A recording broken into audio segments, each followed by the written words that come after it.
So in a few minutes we're going to start a forum that's going to be hosted by Leslie Kern of the City Council. She's not involved in the upcoming elections because she'll be termed out. She's a proponent of the lens and is going to help clear up some of the, inform the public of some of the issues that may or may not be well understood. Just see who's here so far. I saw Ed Montanarians over there. He may be one of the, his name was brought up as a co-chair of the 828 committee earlier this afternoon, which I attended, along with possibly Fred Whalen.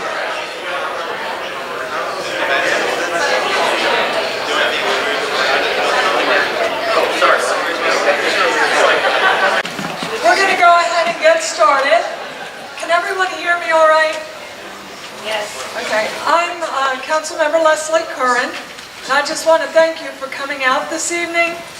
There obviously is a lot of discussion about the new pier, the lens, and I felt, along with several other council members, that one of the things we needed to do as a city council was to make certain that we had information that went out to the public. There isn't a day that goes by that someone doesn't come up to me and ask me a question about the pier. Are we going to be able to fish? Will we be able to get something to eat? There's nothing to do with my children. It's a sidewalk to nowhere. So I think the important thing is for everybody to get information. I just want to say that, I see some folks with the Stop the Lens shirts on, and I'm glad you're here. I'm glad that this is really going to be a session where both sides just come together, listen to the information that's provided. You will have an opportunity to ask a question. There are cards to fill out. If you will fill one of those out, all the questions will be answered. If they're not, staff will be here until all those are answered, and anybody that wants to speak with them can do so. What I'd like to do first is introduce Chris Balestra and Raul Quintana with the city that will be doing a little brief history of this process, and then Raul will go into the details of the architectural plan. This is a process that I've been involved in since the beginning. We did have the Pier Advisory Task Force that was put together by the mayor that had representatives from areas throughout the city, met 63 times, had public hearings, and then I also went on to chair the International Design Competition jury, where eventually the lens was selected as the winner and recommended to City Council. So I don't think there's any doubt where I stand on this issue, but what the issue tonight is not a debate about the referendum item that's coming up.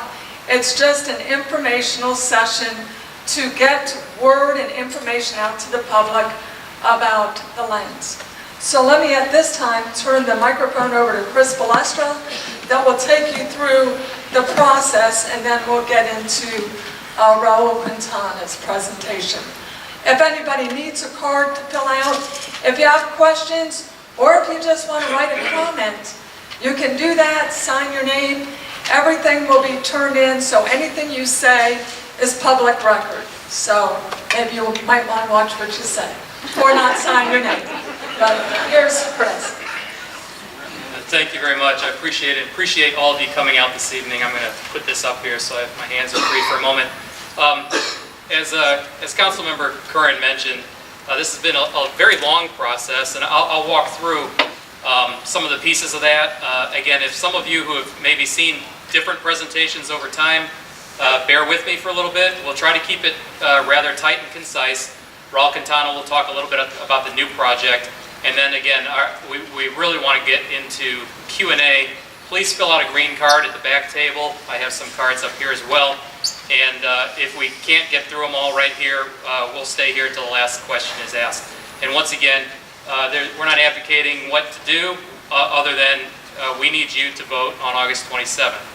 Now, it's very important for everybody to understand, we all familiar with this picture of our amazing waterfront. We're also very familiar with the detailed history of piers in St. Petersburg. It's very important that I think we all know that we've always had a pier, but council over the years has reiterated, no matter what happens on the waterfront with this project, that we will always have a pier. It's part of our DNA, and whoops, sorry about that. So it's very important that we just simply acknowledge the fact that we'll always have a pier, and at least for many years, starting with the process to allocate funding for a new pier, that's been reiterated over and over by council. So going back into 1889, we started out with the railroad pier, followed by the electric pier, and then the first municipal pier was actually about 1913. Now, it's very important. Switch. What's that? No, might have to fix that. Every pier, and again, man versus nature, nature wins. Every pier was wiped out in 1921, and so there was a period of time where a lot of decisions were made leading up to the infamous $1 Million Pier. $1 Million Pier had a wonderful life, but the main part about it that we deal with still to this day is the infrastructure, the actual pier versus the building of the $1 Million Pier building. So in 1967, which was probably about 5 years too late, the $1 Million Pier was demolished. The waterfront sat empty, effectively, with just the old pilings from 1921 out there and roadway until 6 years later, 1973, when the inverted pyramid showed up. Now, a good takeaway on this subject is that, as we've seen, be it from weather, hurricanes, or simple age, it's a violent environment out there on the bay, and piers are transitory. What we're doing here today is for our children, frankly, and they will get to deal with the replacement of that pier down the line, what comes next. But every one that we've had before eventually has changed. Again, nothing new, but just going back to the real basic history of piers in St. Pete. The inverted pyramid was brilliant because what it did was it effectively extended the life of the bridge. The bridge has had major capital repairs for 50 years, but the inverted pyramid rests on a platform of about 60 by 60 feet, primarily 4 caissons, 20 by 20 feet each, that hold the whole thing up. And it was really, there was a cost-saving element to doing that. It delayed the replacement of the bridge, the actual pier itself, which is what we're faced with today. So in 1973 that opened. Shortly thereafter, 1988, the discussions began in 1979, retail was added to the ground floor. The inverted pyramid, of course, was just a pyramid, nothing else. And then the retail, which doubled the square footage of the entire asset, was opened in 1988 as that worked for the market at that time. Again, we fast forward to today, and the pier bridge itself has to be replaced.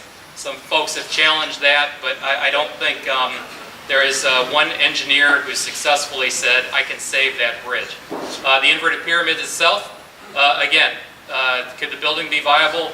I don't know, but we're here to talk about the lens and the facts associated with that.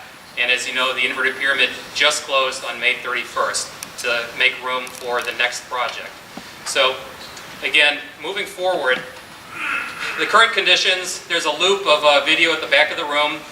As noted, it's a pretty rough environment under there. You don't need a kayak or a boat to see it, though it helps. The entire structure from salt, intrusion, overtime, and the wave action that bounces against it is an issue. This pier itself is only about 8 feet above sea level, so it takes quite a beating. The new FEMA guidelines will require a new pier to be about 6 feet above that for the finished floor level. So again, there's quite a volume of photographs associated with the rough. In fact, one of these is a great one. I think it's up in the upper left-hand corner there. That was a patch to the fresh water line out there. That water line blew out right before Thanksgiving weekend. So if you can imagine a major holiday weekend, you've got family dinners at Columbia, cafeteria downstairs, 4-inch water line blows out. So these things happen. That's normal maintenance, capital maintenance, operating maintenance. Numbers have been paid extensively over the years to keep it open. It's now time for that to be replaced. So again, quick summary of current conditions, and just to cover for folks who haven't been to one of these presentations or a similar one before, wanted to spend a couple moments to talk about the process of how we got to where we are right now. Once the funding mechanism was established, there was a process put in place that began with peer visioning. There were workshops, sessions, individual interviews. It was referred to as peer visioning. It was managed through collaborative labs, and it was a very, very successful segue into what came next, the Peer Advisory Task Force. The Peer Vision began the groundwork. Again, events at a number of different places, over 500 participants, and everybody took to it very well, recognizing that something was coming, that the current peer had an issue, and we needed to seriously look at what to do with it. The next step, beginning in the year 2008, approved by council in the beginning of 2009, was a peer advisory task force. 12 members appointed by the mayor, 8 members appointed by city council, 1 from each district, and that task force met, I think Council Member Curran said 63 times, I think it was more like 163 times, but a substantial amount of times. Every meeting, public input was allowed. Again, all of this information is very well documented on the city's website. The important thing, I think, takeaway for the Peer Advisory Task Force, it's hard to characterize it in a thumbnail sketch, but I was at every one of those meetings, and again, it was a very active and involved group of folks who cared about our city, like everybody in this room. And that I think is the most important thing, is at the end of the day, we don't, everybody has an idea of what they think should happen out there, but we really want to make sure that people do homework on what the real options are, and constraints as well. The task force delved into that in great detail. The task force had 4 subcommittees, each one looking at different issues from design to environmental, permitting, etc. Again, a consultant was brought on board, about 4 or 5 different consultants, along with a number of different input sessions that then helped form their ultimate report, the Peer Advisory Task Force report. That was presented to City Council in June of 2010. That report provided 4 alternatives, and 4, I should say, peer alternatives and 2 upland alternatives. It's very important to remember when you read that report that the task force itself, still, after, 14, 15 months of work, they were still not in full agreement on what to do next. What they did agree on is the principles that we as a community need in our next asset. There's been a lot of talk about, you need 36,000 square feet of retail. For example, if you read closely the report, that was a recommendation of the capacity that the downtown could handle, and that the Peer Advisory Task Force took that. It didn't say it had to be over the water, it had to be over land. It just said that's the capacity that you can handle, including large banquet space. So it's important to look at the details and not just cherry pick an individual bullet point out of this or any report that's happened before or after. So again, kudos to both the Peer Visioning Group and the Peer Advisory Task Force. They really laid the groundwork to take us to the next phases. Now, when the Peer Advisory Task Force presented their report, they provided a smorgasbord of alternatives, saying these are things that you could move forward with or contemplate as a city. And the City Council was not ready to pick one of those alternatives at that time. And so there was a third-party consultant who had worked with the task force named Luis Ajamil from the Bermelo Ajamil group out of Miami. Again, a world-class architect, and they laid out some very interesting, not just images, but ideas. This was really the first time that different curvy alternatives for a pier had ever been contemplated. Everybody thinks of a pier as a terminus at the end of a road, effectively an airport runway with a building at the end. And this turned that on its head, upside down. And again, Luis Ajamil and his team did a fantastic job of not just laying out alternatives for City Council that were in addition to the Peer Advisory Task Force, but helping to try to funnel down the decision-making process. So, went through that consulting process for a while. Ultimately, it was determined in consultation with council, in consultation with members of the Peer Advisory Task Force, to move forward with an international design competition. Why not bring together the best potential talent in the whole world relative to building anything, let alone a pier? So again, we did not prescribe what had to happen. We said, here's a Peer Advisory Task Force, pay close attention to this. They had all of the materials available to them, the work that had been done to date. A jury of 5 individuals were selected, and a good representation, and then invited the world to submit their ideas. It was important to note also that the ideas were really just the seeds of what to work with. They weren't necessarily the final projects. The goal was to hire the world-class talent. And that talent is evident in things like the New World Trade Center, for example. One of our architects that submitted for that is doing the World Trade Center. One of our architects that submitted for the pier project is now doing the rehab of Navy Pier in Chicago. So these folks, there's no lack of talent in the 23 submissions that came in, ultimately narrowed down to 3. From the 3, the jury selected Michael Maltzan Architecture. So quick summary again on the timing. Funding mechanism put in place in 2003, and really from visioning forward is what we're looking at today is from 2006 to the end of 2011, the beginning of 2012, before the jury made their decision. That 5 to 6 years is what it took for the community and council and leadership to help arrive at the decision where we are today. Substantial amount of effort, substantial amount of community input, fully transparent, and again, I apologize why it keeps advancing without me doing it, but this was the ultimate team that came together and was selected by the jury.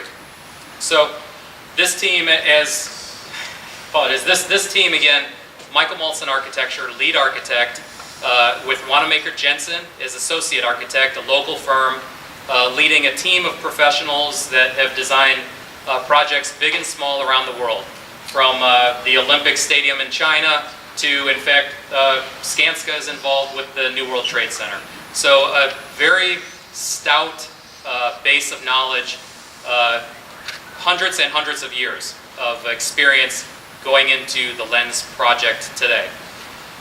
The resulting design, I'd like Raul Quintana, our city architect, to talk about that for a moment. But again, it's just important, a takeaway from the first brief part of this presentation is just to make sure that everybody out there, the public, understands that arriving at the Lens design was not a quick decision by any means. There's a lot of folks who wish it could happen quicker. It was very thorough, and that's where we are today. So with that, Raul, I want to take a few moments. I don't know if you want to start it on there. Okay, thanks. Thank you, Chris. What I'm going to do is walk you through where the concept is today, explain a little bit about how we got to the concept, what was the genesis of the idea basically, talk a little bit about the specific elements, share with you some of the renderings that have recently been updated, most of which are in the back of the room, talk a little bit about the status of the project, and then from that point we'll open it up to questions. But before I start, I thought I'd kind of lead off with a quote that was in the St. Pete Times back in September 2011, right about the time that we were meeting with the teams that were first considering presenting their concept. And the quote is from Gary Mormino, who was a professor of history professor of Florida history at USF St. Pete. And what he said was, every generation creates its own pier. The pier is more than an extension of the waterfront. It is a crystallization of the values of that society. And I think Gary's, the way that he coalesced that then is as pertinent today as ever. I mean, each society that's built a pier in St. Petersburg, every generation has built one for the values of that generation. And I think that is as true then as it is today. So the vision for the pier that Michael Mawson has created is one that's about the city's connection to the water. It's really very simple. It's not about a whole lot of other things than that relationship with the water and a place that the citizens can go and be actively engaged with the water in the way that our lives and our culture is today. And I'm just going to go through this real simply. A pier really could be just as simple as a sidewalk over the water. This is an image of another pier, and it's the pier at Santa Monica. And that pier is all about amusement, entertainment. It's also got a lot of clutter, but it's a different kind of pier. And a pier like this could be anywhere. I mean, this function could be anywhere. It doesn't have to be out over the water. It's not a water-dependent use. So our pier really is nothing more than a traditional unidirectional path to a terminus. By that I mean it's a one-way road, a one-way bridge, and something to do at the end. And quite simply, what Michael Mawson envisioned was a loop, a circuit, and a way to go out over the water that's different than the way you come back. And the experiences along the way are about the water. So it's a very, very simple concept. It was about being out over the water and experiencing it in that way. And to further enhance that looping vision of his, he thought, well, let's take it ultimately out towards the land. So the extension of those loops into the waterfront park, bringing the waterfront park and those activities out over the water is really what this concept is all about. And that's an image from one of the videos that was done to what that image, that vision for this generation's view of this pier is all about. So what I'm going to do now is just take you through the concept in some details before we get into some of the specific renderings and the things that you can do out there. So the beginning of the site, basically the portion over the land, there's a plaza, a turnaround plaza when you arrive to the pier. Basically, you can drive up, turn around, drop off, and then enter or walk onto the pier two different ways. There's the overwater, the bridge portion. Let me actually stand around here. A little bit better here. There's the drop-off circle right there. And then the section right below, the portion of the easternmost end of the Pelican parking lot, about 90 parking spaces that we're going to take out, that's going to be the area that's reserved for the restaurant. The city has received a proposal from the Columbia to put a restaurant at that location. A 7,500 square foot restaurant that they're going to build, and it's going to be, in their vision, a modern Barcelona chic type of restaurant. They perceive it as taking the Columbia to the next generation. The parking, let me go back. The parking, Pelican parking is still going to be essentially most of it where it is, and the Dolphin parking is going to be there. It's about 470 spaces that are going to remain. Obviously, all of the parking on the pier is going to go away. This design, the lens has no parking or no traffic on the pier. So I'll take you through the transportation. There's going to be a tram, and we're looking at various types of trams, and most likely we're going to work with something that's more eco-friendly, more of an open-air type of tram, where the experience of going out towards to the back of the pier is part of the experience of walking out there. So the tram will be ADA accessible, and it'll take you right from the landing here all the way around the lower bridge, turn around and back. That trip at 5 miles an hour, very slowly, is going to take 3 minutes. So it's not a quick trip to get out there. It's part of the experience to go out over the water. So the lower bridge, the lower drive, we call it the overwater drive, is 24 feet wide, and it includes the ability to bring emergency vehicles, ambulances, fire trucks on it. It's also going to have a couple of different spots where you can stop and sit under shade balconies, and about halfway to the end of the pier is where you really start to get under the shade of the canopy. The overwater bridge, 12 foot wide, not intended for having any kind of vehicles on it, is going to be much higher. So they loop across, and the overwater bridge terminates that circuit, and it ends at a ramp that hasn't been designed yet. The whole area around where the restaurant's going to be is really something that still is going to require the input of the Columbia restaurant to complete that design. So once the Columbia lease is approved, if it gets approved, we'll start working with them and really define how that overwater bridge ends up at the roof. It'll end up with the Columbia. We're working a way that the overwater bridge actually ties into the roof of the Columbia. Columbia envisions a lot of outdoor dining. They want this to be both indoor and outdoor over the water. And then there's a bike path, which is kind of hard to see in this scheme here, but the bike path actually links both the lower drive and the upper water bridge.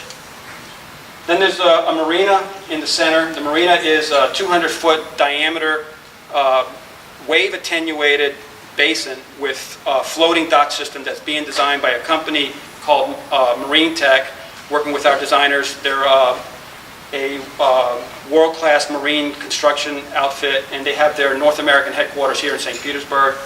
And we're working with them on developing a wave-attenuated floating dock system where it breaks the waves within the area of the marina.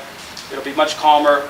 The opportunities to have small motorboats, kayaks, other type of rental facilities that are non-motorized in that marina is there. There's also the opportunity that our marina folks are looking at to expand courtesy docking on the south side of the Pelican parking lot. So that's something that's not in the scope of this project, but it is something that the marina is looking into.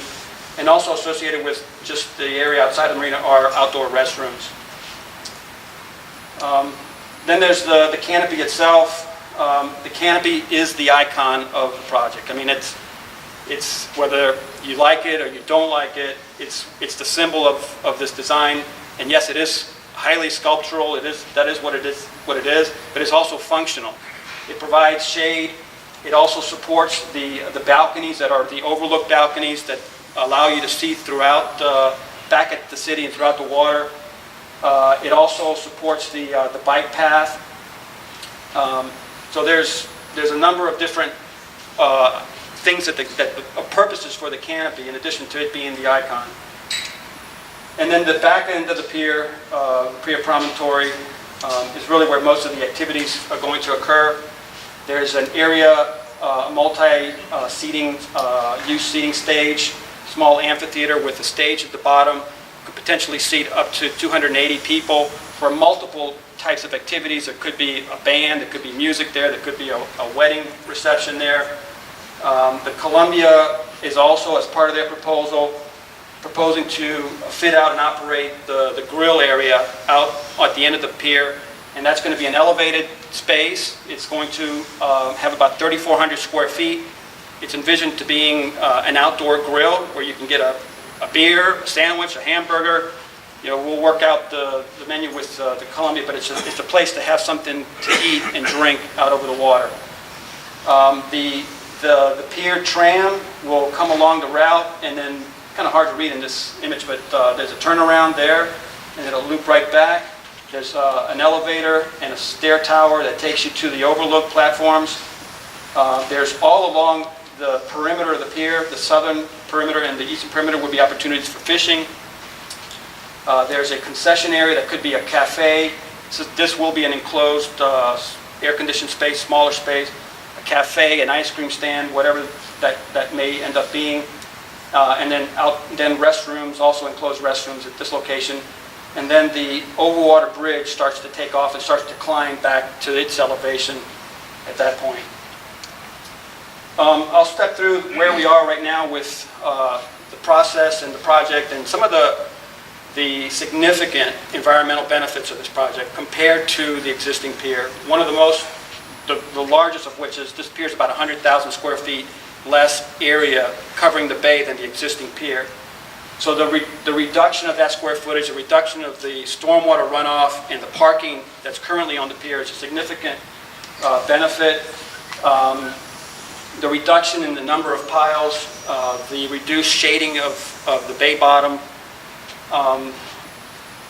essentially the reuse of the demolition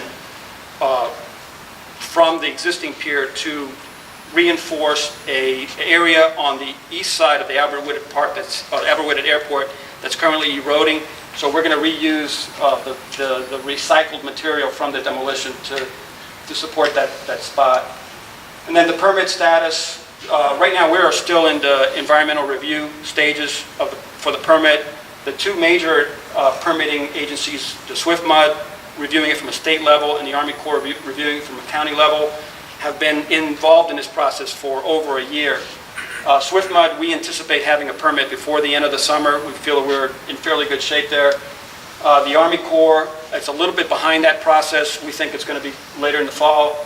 There is another agency, and by the way, these two permits, there's been a lot written about it and a lot of, I'm not sure if it's all explained quite well, but the permits for the replacement of the pier include a permit for the demolition.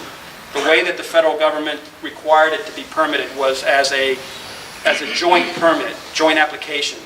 So if you're going to get a permit to take something out, you have to have a plan to put something back. So the ability to get the lens permitted along with the demolition permit is something that both of these agencies are looking at.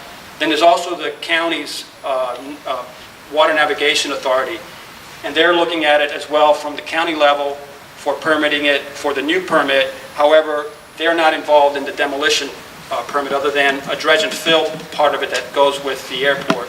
So the county is a little bit further behind these as far as any kind of new permitting, but we're working with the county to get our demo permit from a dredge and fill standpoint. So again, the environmental benefits are explained. And then one of the key things, this project has a very, very finite budget. It's $50 million total.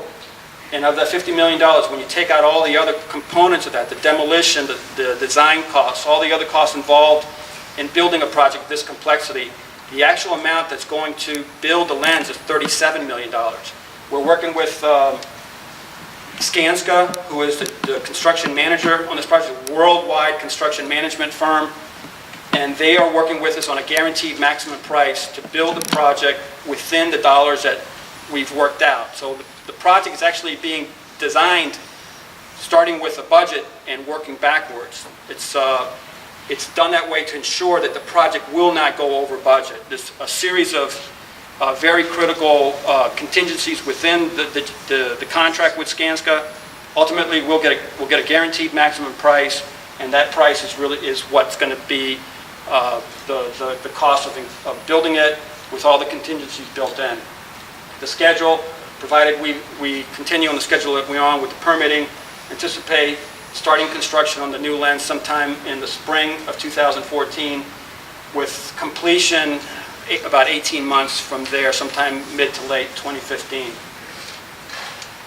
So another question from a lot of folks is, okay, what do you do there? What is there to do? What we've been saying is that all the things that you can do at the current pier, with the exception of driving out to it and going into a mall to shop, you can do at the new pier. That's essentially what this pier is about. Now, there's a lot more things that you can do here, and there's some things on the old pier that obviously you can't do here, like being inside in a shopping area. But the ability to have a meal outside, the ability to get something to eat and drink, to fish, to be under shade, to dock a boat. We're going to have Wi-Fi, so you'll be able to surf on the internet. You'll be able to dine inside an air-conditioned restaurant, larger restaurant on the water's edge, which will be right there at the east end of the Pelican parking lot. You could ride a bike. It's completely provided that to ride bikes, to skate, to jog. You can ride a tram from the beginning to the end. These will all be ADA accessible. The entire pier is ADA accessible. It will exceed the current codes for accommodating persons with disabilities. Every aspect of it will have a way to get to that piece of it within either an elevator or a ramp.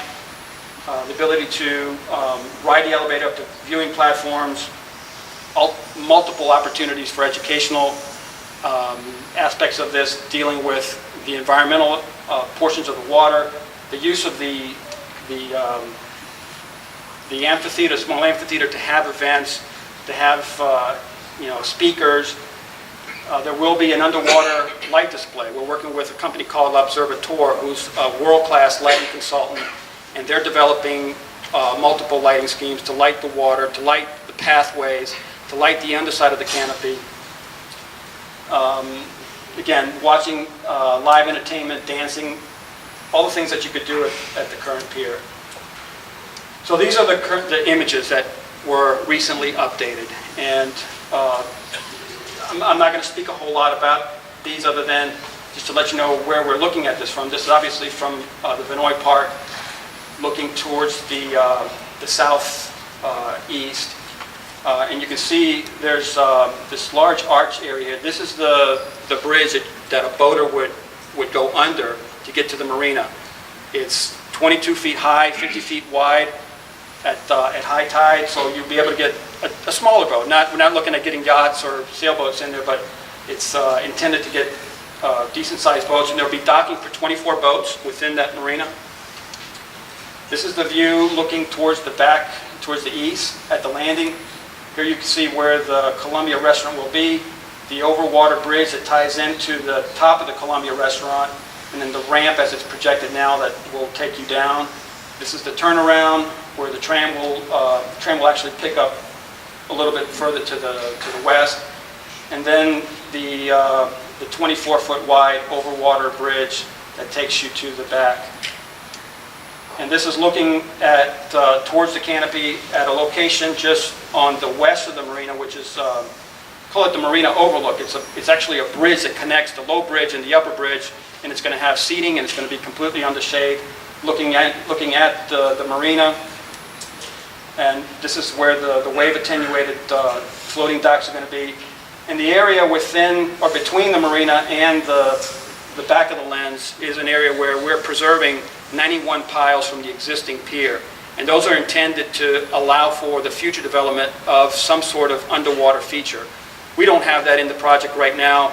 A lot has been talked about whether, what is it going to do? Is it going to clean it? That's really not the intent. The intent here is to allow and provide an opportunity to have something happen there that is as simple as perhaps just lighting those underwater piles so you can actually see what's going on there. We did apply for a grant to the Army Corps of Engineers for funding of this element. As I understand it, the Army Corps has not funded any of the projects that were submitted, so that doesn't look like it's going to happen for anyone. And this is the area at the back of the pier where the learning steps, the small amphitheater is, and you can see the area for the grill behind it. It's completely open air. You can see the water from all sides. This is the bike path as you start to climb up into the canopy itself. You can kind of see it there. And then up at the observation deck, looking back at the city. So you're standing at the lower observation deck, and you can kind of see the bike path as it picks up from the bottom. Chris? Sure. Thank you. I just want to thank Raul Quintana, our city architect, and Chris Balestra, who's actually the director of our downtown development department. And just want to mention that I was joined by a couple of my council colleagues. Councilmember Bill Dudley is here. I saw Councilmember Jeff Danner is also here. So if you have a question and don't have a card, Terry Scott will be walking around. Just grab a card and write it down, and Chris will start going through the questions now. Sure. Thank you again. I'll try to be relatively brief and concise on answers because every question I think Raul and I could easily spend an hour on regardless of what that question is. That being said, we're not leaving until everything's answered, and so welcome you to come up if your question wasn't fully answered initially. Come up afterwards. We'll be here. If you don't want your question submitted on a green card, come up to us. We're here. That's what we're here for. So we'll just start knocking out the ones that we have. From Jeremy Ritt, what do you say to those of us who are against any design option that does not or has not evolved from a democratic process that includes voters from the start? I'm not going to get into the petition, no petition, government by referendum subject. We all know there is a petition, a very good petition that was successfully launched, conducted, and is now on the ballot for August 27th. I encourage everybody to vote. Relative to the democratic process side, I would simply say that this has been such a wonderful and detailed project going all the way back to 2003, but specifically from peer visioning in 2006, that there has been ample opportunity at virtually every meeting that has been had on this subject, way before the jury selected this project, to have public input in the process. So again, I appreciate everybody who's here this evening, taking time away from their family to be here, ask questions, and a lot of you have done this before. And again, we have 250,000 people in St. Pete, 160,000 plus or minus voters. So we've tried to reach out and be transparent along the way, published every set of minutes, everything's on the web, it's all out there. So there will be a vote. That being said, it's been an extraordinarily open process to get us to where we are today. Everybody's had an opportunity to have input, so I didn't want to overlook that. I don't know if I can answer this question. Why is there no sustainable tourism? No name on that. I don't know if that means from 15 years ago or with the new project. I don't have an answer for that. I will say that the current inverted pyramid, there's many people tout 2 million visitors back in when it reopened in, I forget if it was 88 or if it was at 2000, the turn of the millennium. 2 million visitors. And I'll tell you, the pier staff has never validated that number. I think a more accurate number that city, as well as pier tenants, probably have relied on over time has been visitors in the range of 750,000 to 1.3 million during the last 10 to 14 years. So again, that's a substantial amount of people. One thing that was paid attention to in the new process and project was the tourists generally go to the waterfront. They'll go to any pier that's out there. God bless them.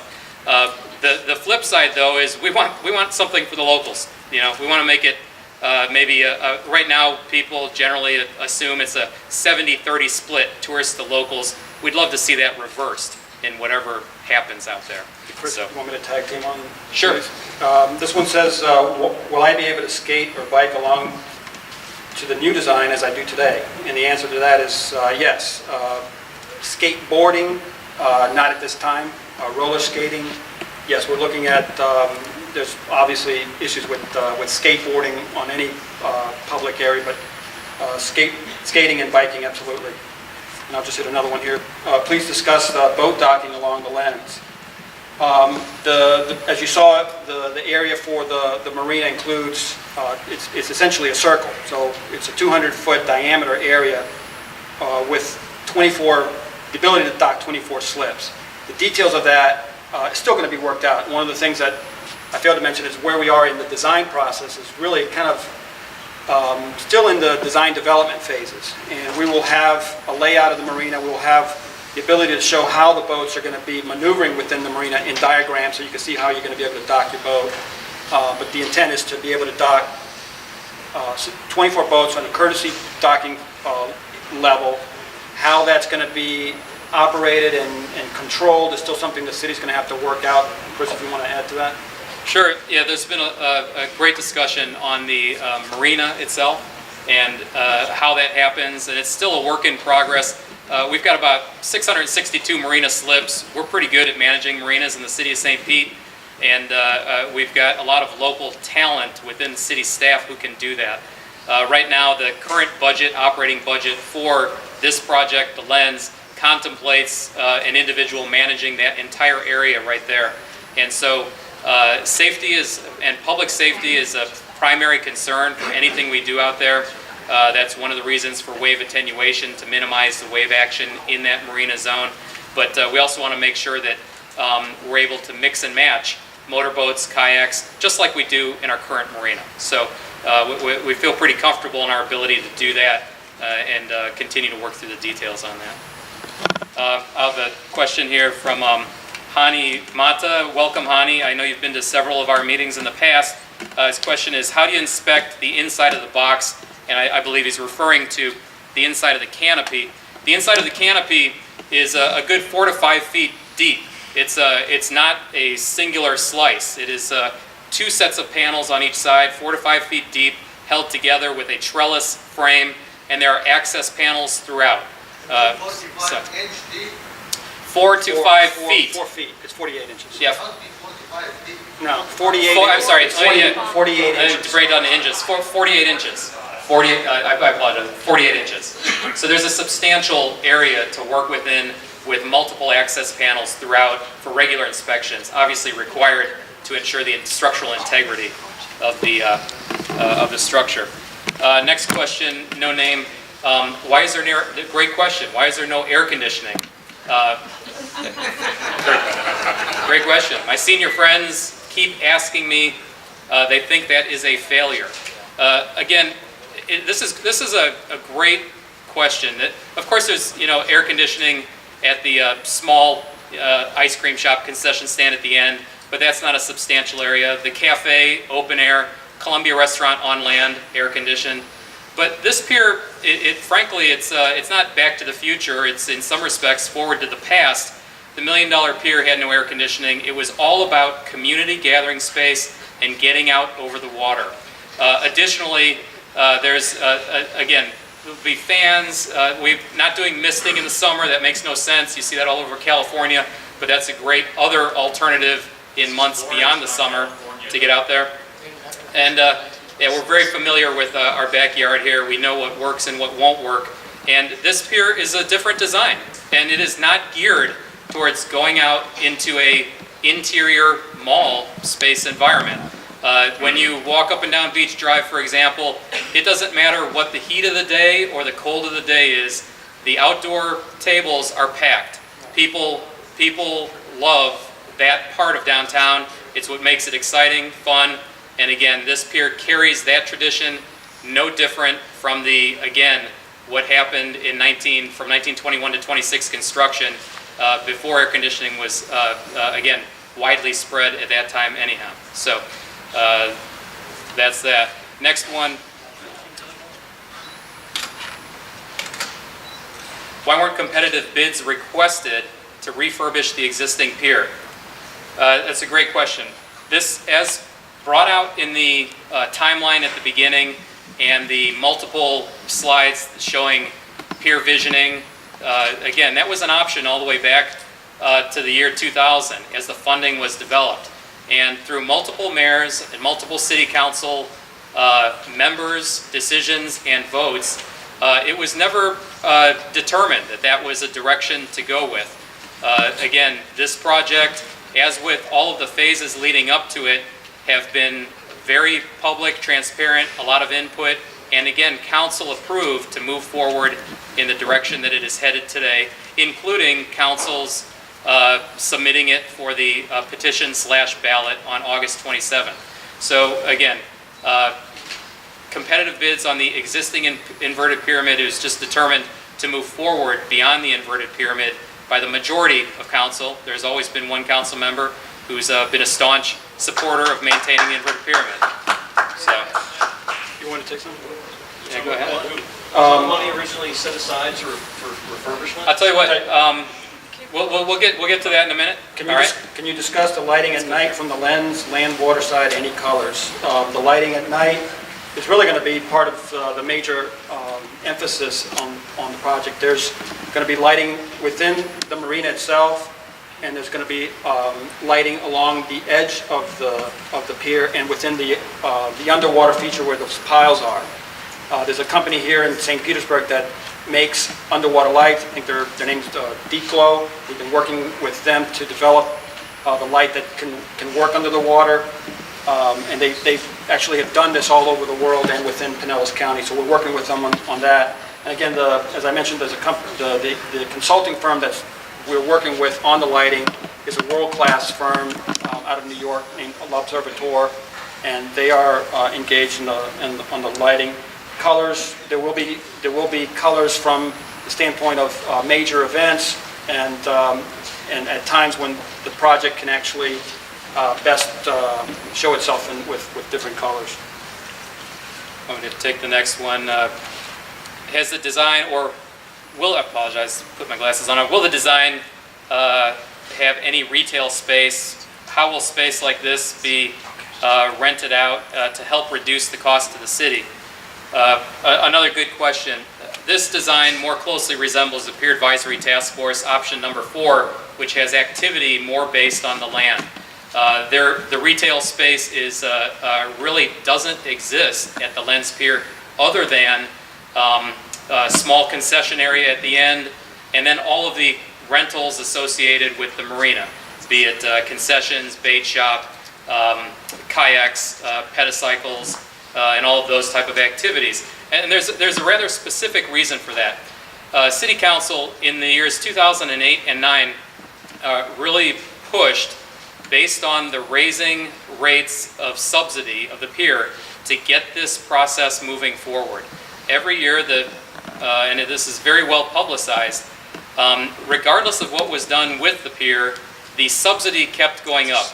Now, the subsidy is the revenues minus expenses. Expenses exceeded the revenues by anywhere from $1.4 to $1.5 million over the last 5 years.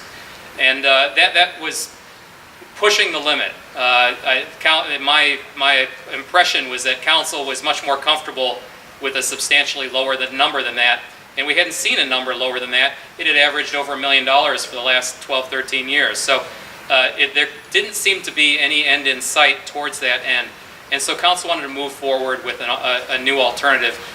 The other challenging part about this is that the renting space out of the pier, while it generates revenue, that is not a panacea to take care of the relatively high operating costs of a large structure, the structure that was there today. And I absolutely agree, that structure can be rebuilt and refinished and become a much more efficient structure, no doubt. That being said, it has always been a rather inefficient structure in how it operates. When you've got common area space that dominates, requiring air conditioning, and there's no rent that's generated through air-conditioned space other than kiosk type of revenues along the storefront there, or the path from east to west. So it's a challenging question, but retail, long and short, is that neither the Peer Advisory Task Force recommended substantial retail, and certainly City Council did not express any interest in proceeding with extensive retail at any new project prior to this one coming about. So. Okay. Ways people can interact with the water, all ages and abilities, in a natural way as possible, to carry over, to use our naturally beautiful environment. I think this is more of a comment than anything. I think really that's what the concept is all about. It's about interacting with the water. Go to this next one. What is the environmental impact? What studies have been done? How will it affect the bay? Great question. The environmental aspects of this project have always been compared to a net benefit to what is there today. A new environmental assessment hasn't been done for the lens because it hasn't had to. The effect that the way that this whole project is being permitted is in a comparison to what is out there now. And in every aspect, the lens is far more environmentally sensitive, and it's a far greater environmental benefit than what is there today. I'll go to the next one. What is the use of the sculpture? And it absolutely, it's an iconic, almost artistic sculpture, being I assume the reference is the canopy. It also provides over 18,000 square feet of shaded area, as well as the function of providing the balconies for the observation decks both to the west and the east. And so, again, it is a part of the project. It is the new St. Pete Pier as laid out by Michael Maltzan, and that is what it is there for. I'll take this one. You got another one? Yeah. Please identify the portion of the lens that represents a $50 million expenditure and not a penny more. The simple answer is that everything that we have shown, all the drawings that we have represented here, are within the $50 million budget. The only thing that's outside of that is the Columbia restaurant. It's the work that the Columbia, or whatever restaurant ends up being, if it's not the Columbia, and will put into this project. So the transitions to the land the construction of the pad for the restaurant, all of the work that's over the water is within the $50 million budget. And that $50 million budget also includes the demolition, it includes all the soft costs associated with the construction of the new project. Another question, has there been a plan of evacuation, and what about if a sudden storm rolls in quick? We all live here, we all know that absolutely happens. There are actually two different questions. The evacuation, backing up, the lens design is laid out to accommodate about 6,000 people at any given time. That would be absolute peak event time, first night, New Year's Eve, 4th of July, for example. And for both fire, emergency, or otherwise, a full evacuation plan is laid out for that and is being finalized through one of our engineers, Bureau Happold. And it is there's some pretty amazing technology that goes into ensuring the safety of people, and including modeling, referencing people who may be fast, people who may be in a wheelchair, people who don't know whether to turn left or right. There's an annunciator system also for any major evacuation to notify people, and that's a very important component. The other issue, though, the second half of the question is frankly probably the more relevant one on a day-to-day basis. More so this time of year right now is storm rolls in. What do you do? Again, you've got 18,000 square feet of canopy. Again, a good chunk of that is curved. The canopy will protect, again, from rainfall on the interior of it, but again, the shaded areas along the way provide another opportunity to get not just shade, but out of the air, out of the storm. When there's blowing wind, and it does happen, most people are off the pier very quickly in 25-mile-an-hour winds, and unless you valet parked, you're walking back to the parking lot anyhow in that event. So You have a 12-foot and a 24-foot wide walkway that gives you an occupant load egress path for 2,160 people, not 6,000. we'll take that up with you later. Got some pretty detailed work's gone into that, Greg. Thank you. Let me read this one, Christian. You're probably going to be the one answering it. Can you explain how the TIF district works and how it is to be appropriated? Is there any money coming from outside the district? Will anyone's taxes be raised?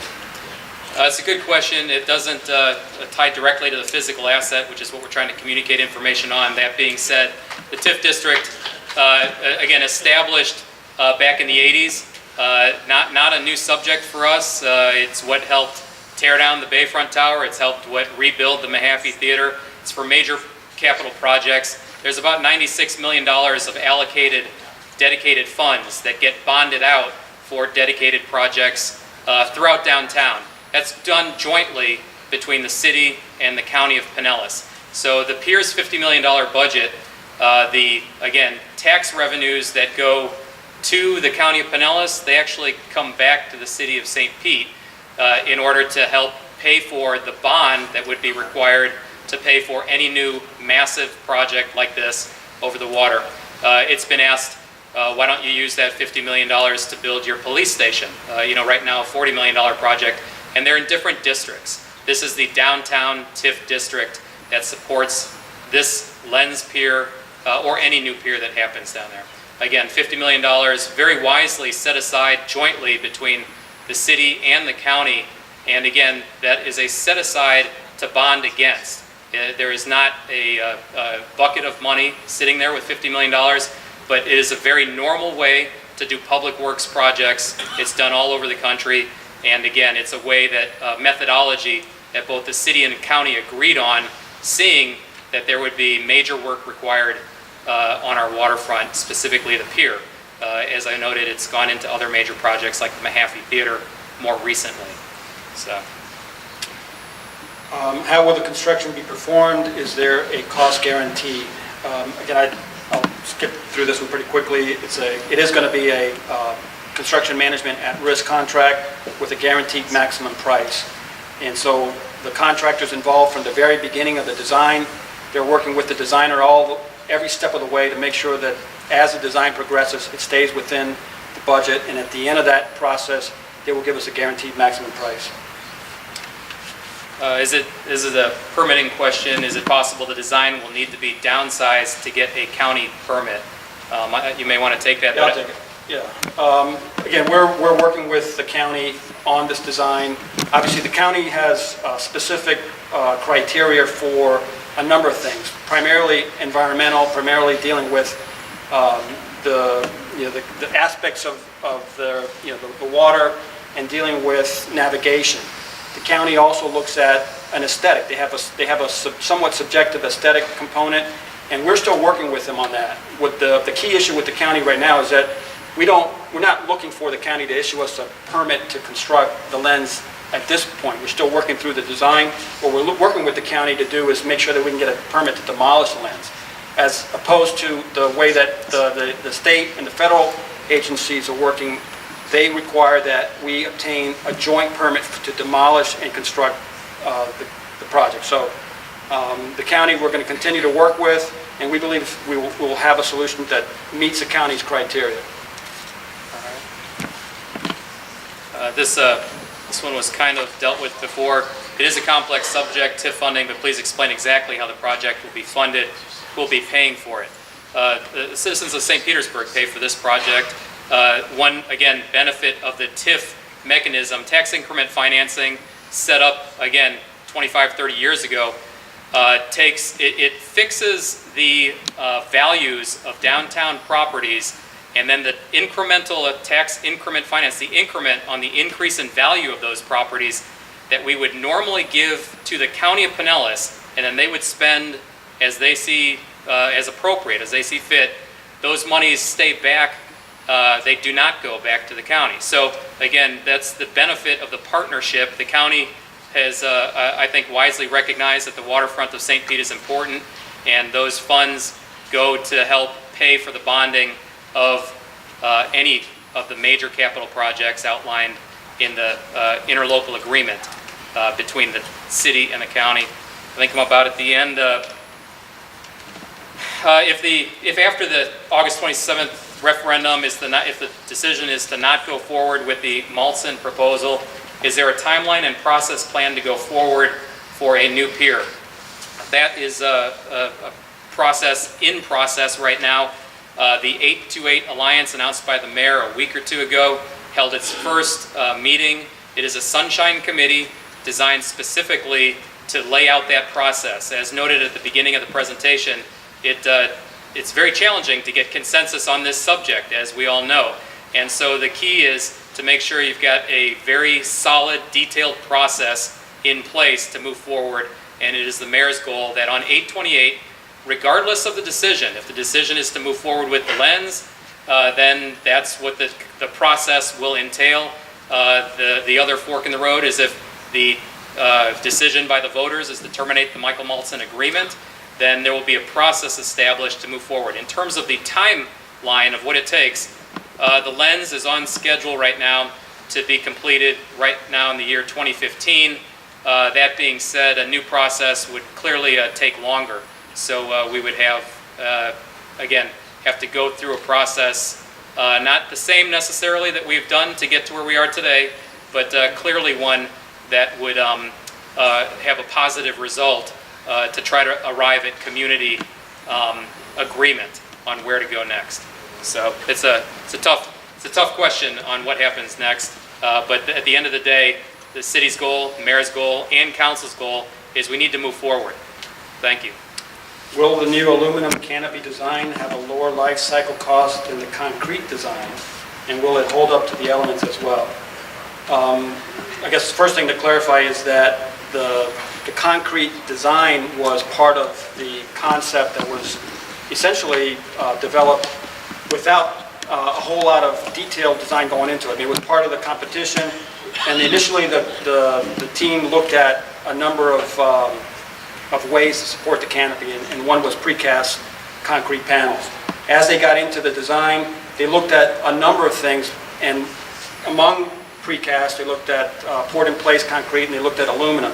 And the aluminum, with all of the detailed work that they've done, with the number of experts that have been brought in, both from a metallurgical standpoint and material experts, they've concluded that aluminum gives this project the longest life expectancy. The type of aluminum that they're using, that they're recommending, is a marine grade alloy that's used in the construction of oil rigs. So it's tested, and it's got the greatest life expectancy of just about any of the materials they've looked at. It also will hold up better from a maintenance standpoint. So the combination of the aluminum material, the coatings that are being applied, the connections that are being done, and the way that the aluminum panels are being connected to the structure, all being looked at by third-party experts from probably the best engineering minds in the country, going to ensure that the project does meet its 75-year life expectancy, which is what we had called out for. This is the last one of this batch, and it's effectively a voting question. Downtown St. Pete is limited boat access. Will the lens include dockage for motorboats? Yes. If not, when and where will it be? So yes, the lens has a marina that can allow motorboats in it. Our St. Pete Marina is working through a long-term planning concept right now that would bring additional boats, but that is not a part of this project at this time. This one says, why shouldn't we wait for the waterfront master plan? Scott Biddle, you want to handle that one, Chris? Sure. It's a great question. The pier project, first of all, the pier, as noted, there's ample evidence that the physical pier needs to be replaced. We're approaching a public safety issue right now. No different than the old span of the Gandy Bridge, built in 1924, 2 years before the existing pier. So the long and short of it is that pier needs to come down. If there's lifespan left in it, it is not very much, and we do not want to put any public at risk down the road. So that is really the push on where we're going. Any other component to that? I was just asking about the waterfront master plan. Oh, Why I wait? apologize. Yeah. I apologize. Yeah, DWMP, Downtown Waterfront Master Plan, which was a referendum item last year, scheduled to be completed by mid-2015. The Downtown Waterfront Master Plan will continue the evolution of a downtown waterfront parks master plan. And again, that planning document is not going to design any new buildings in the city of St. Pete. It's a high-level planning document. The pier is where the pier is. There is no, or never has been any recommendation to move it down to Central Avenue, Demon's Landing, places that piers were at the turn of the last century. So the current pier off of 2nd Avenue North, again, needs to be replaced and needs to be done in advance of anything out there. A decision will be made on the Downtown Waterfront Master Plan. That master plan can absolutely advise on the pier itself and what it could be, but the detail in the planning process required to wind up with visioning task force, consulting, where we are today, it is not going to be at that level. It's a planning document looking globally at downtown. It'll look at big picture items, no doubt like the pier, but it will not be a decision maker on what to do with the pier. So timing is an issue on that one. Hold some of this. Sure. What's to stop another group from petitioning to stop any future design, 828, or any process that comes out that they come up with?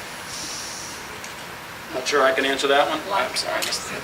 It says, what's to stop another group from petitioning to stop any future design, 828, or any process comes up with after that? So really, there's nothing to stop them. There's nothing to stop that. That can happen for any project.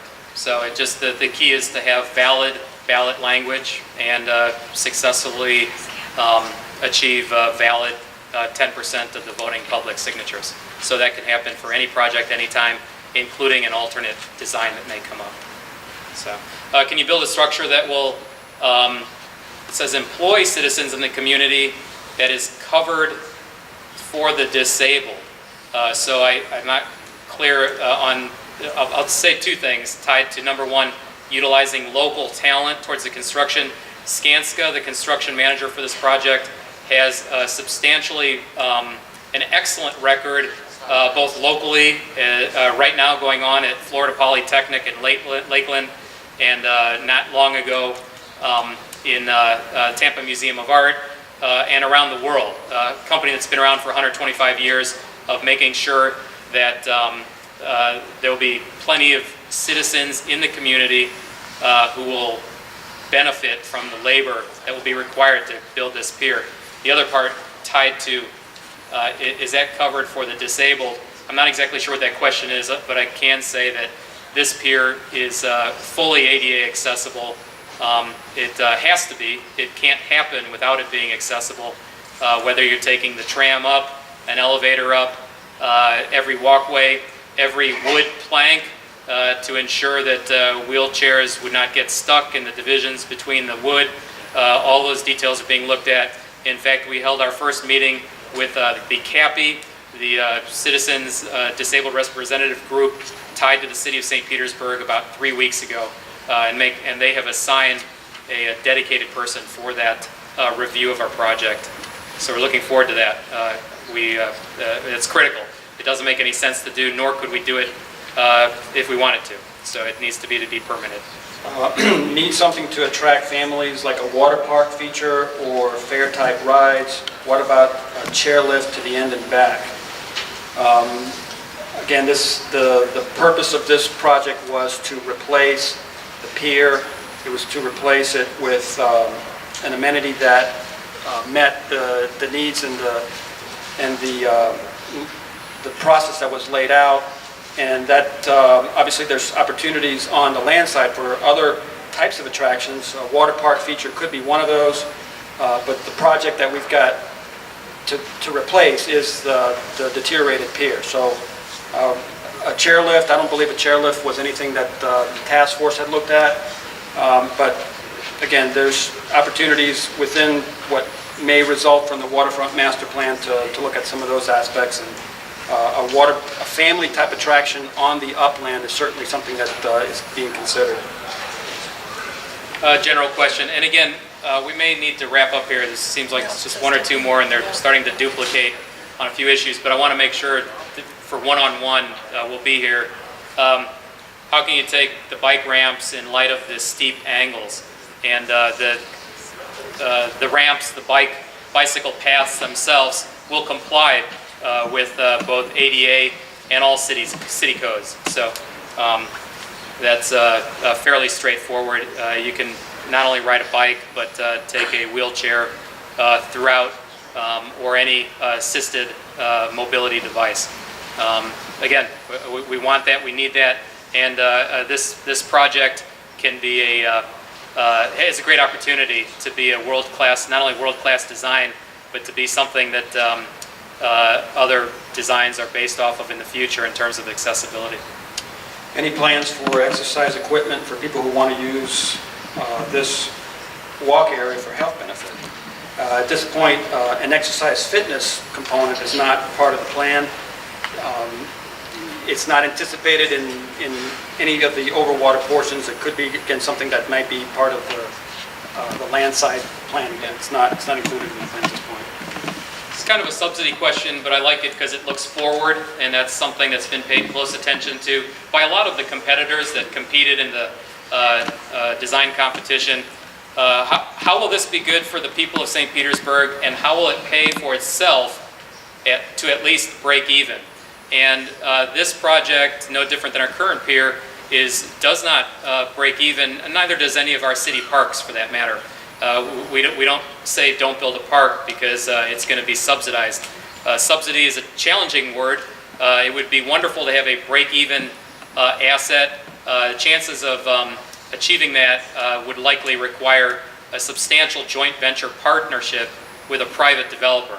And so that has not ever been asked for or desired by council to date. It doesn't mean it couldn't happen. It could be a great opportunity where you shift the burden of that subsidy to a third party. That being said, you also cede some of the rights to your waterfront to what they want to do. So it's a great question. The projected subsidy for this lens project is about 50-55%, I believe, of what the current subsidy is at the current pier. It's down in the $700,000. But the current subsidy couldn't continue forward, right? There's no way that the current subsidy could continue because you're not going to keep an 86-year-old bridge.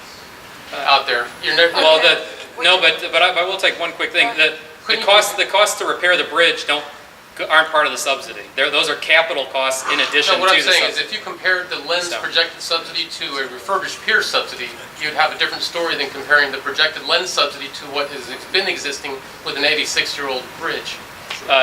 Correct? Exactly, and again, if that bridge was 20 feet wide, it could be a different... Or 60 feet wide. Or whatever it would be, it could be a Okay. different subject as well. Bayway bridges. Thank you for that. And I just want to wrap it up. I was planning on ending My this question by wasn't 8, answered. Could you but I please did- answer? Excuse me, we do have some questions that were still written.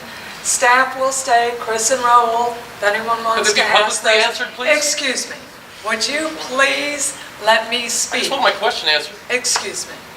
Thank you. There are still some questions that haven't been answered that Chris and Raul will be happy to answer. But not There is publicly. one question that I would like, any of the public that would like to stay to hear the answer is more than welcome. One of the questions that was asked was, why wasn't this meeting held outside tonight? I felt like I should answer that question since I scheduled the meeting.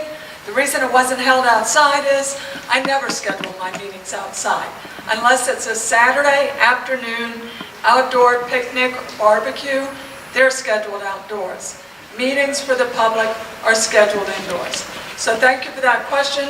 Thanks to everybody, both sides, that were here to hear answers, discuss issues. If you want to stay and ask additional questions, that will be fine.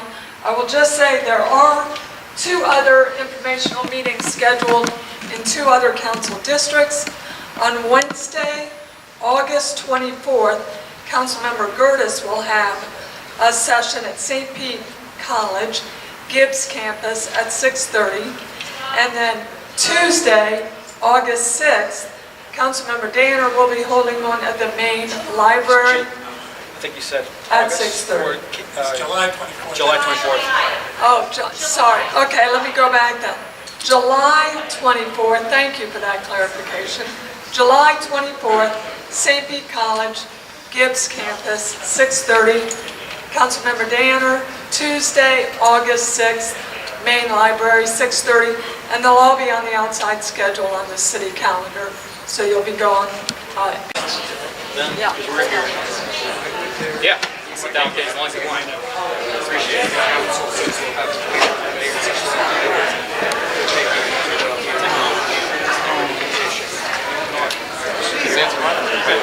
Well, it's sort of, Well, no, my question was where does the mayor's figure out the $8 million for here? oh, They that explained one. that. No, they didn't. I thought the one when you asked about the direct comparison of subsidies. Oh, yeah, well, they admitted basically that. In fact, I think I'm going to ask you that. So I'm here with Nicholas Witherspoon, who is part of the Stop the Lens And vote on the pier. and Vote on the Pier First vote on the groups, pier. and a shop owner, previous business owner of an establishment on the pier. Yes.